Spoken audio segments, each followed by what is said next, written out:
Når julen er omme, står forældrene til vuggestuebørnene i Faaborg-Midtfyn Kommune og smører madpakker hver dag.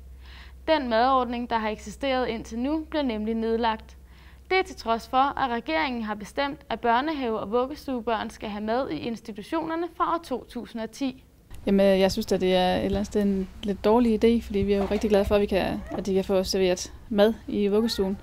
Jamen, det er vi da rigtig trætte af. Altså, vi kan da også regne ud så langt, at nu får vi det streget, og når den så skal genindføres, jamen, så stiger brugerbetalingen, fordi det må vi så.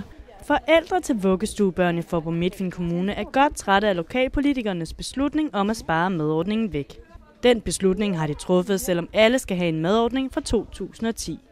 Hos forældrebestyrelsen i Årslev Børnehave og Vuggestue vækker det stor undren. Jeg synes, det er meget modsættende, at man vælger at nedlægge en madordning, som nu skal i gang igen her i år 2010. Jeg synes, det er rigtig både ærgerligt og rigtig træls for vores børn, at de skal til at have madpakke med i et år, for så næste år skal have en anden form for mad heroppe i børnehaven og vuggestuen.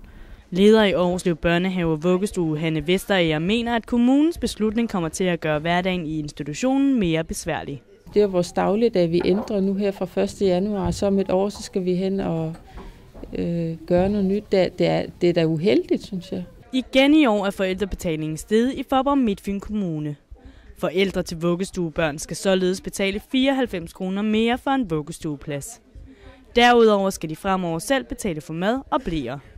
Det vil ifølge vuggestuens beregning komme til at koste 426 kroner om måneden per barn.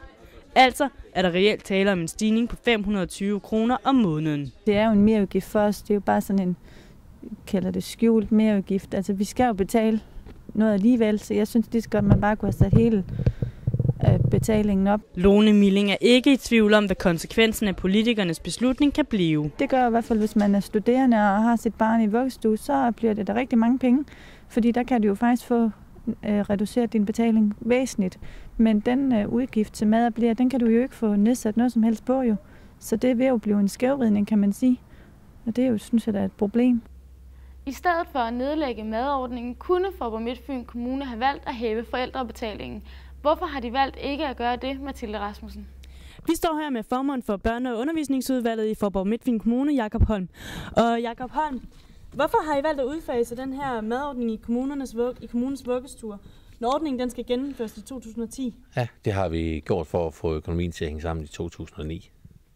Jamen, regeringen lægger jo op til, at madordningen den skal gennemføres i 2010, og den skal være forældrebetalt. Ja, men det er jo den kan være forældrebetalt. Men allerede på nuværende tidspunkt, der er det jo muligt at hæve forældrebetalingen, så den kunne have dækket den her videreførelse af en madordning.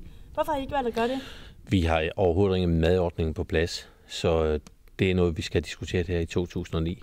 Og så skal det hele indgå i budgetforhandlingerne for 2010. Beslutningen bliver kritiseret for at være socialt skævvridende, fordi der bliver indført en skjult brugerbetaling hos forældrene, som er dårligt stillet. De får jo ikke tilskud til denne her ordning. Kan du forstå den kritik? En skjult brugerbetaling? Ja. I og med, at forældrene nu selv skal betale mad og bleer og vaskeklud til børnene, som tidligere lå inde i forældrebetalingen. Ja, og det er jo som sagt for at få økonomien til at hænge sammen, og så skal vi have fundet ud af, hvordan vi får indført en madordning i samtlige institutioner i 2010. Var det her det bedste kompromis, I kunne komme frem til? Sådan er det, når man laver politik. Men nu skal den her ordning så gennemføres næste år. Venter I så ikke reelt bare med at lave en større stigning i forældrebetalingen indtil næste år? Ja, det har vi jo ikke forhandlet endnu. Det er jo noget, der skal indgå i budgetforhandlingerne for 2010, om der skal lægges 5% på forældrebetalingen, eller vi kan holde den på de 25, vi har nu, eller 26 eller 27 måske, når der kommer mad med os. Er det fordi, man er bange for at lave for store stigninger i forældrebetalingen inden for et kommende valgår? Jeg er meget ked af at lægge stigninger på forældrebetalingen. Jeg synes, vi betaler rigeligt for at benytte børnehaverne. Jeg så gerne, at vi kunne sætte prisen ned, men jeg tror, det realistiske, det kunne være, at vi kunne holde den på de 25%, inklusive mad. Men er det fordi, der i valgår næste år, at man ikke vælger at lade forældrebetalingen stige mere? Det har jeg ikke tænkt på. Det tror jeg ikke, der er.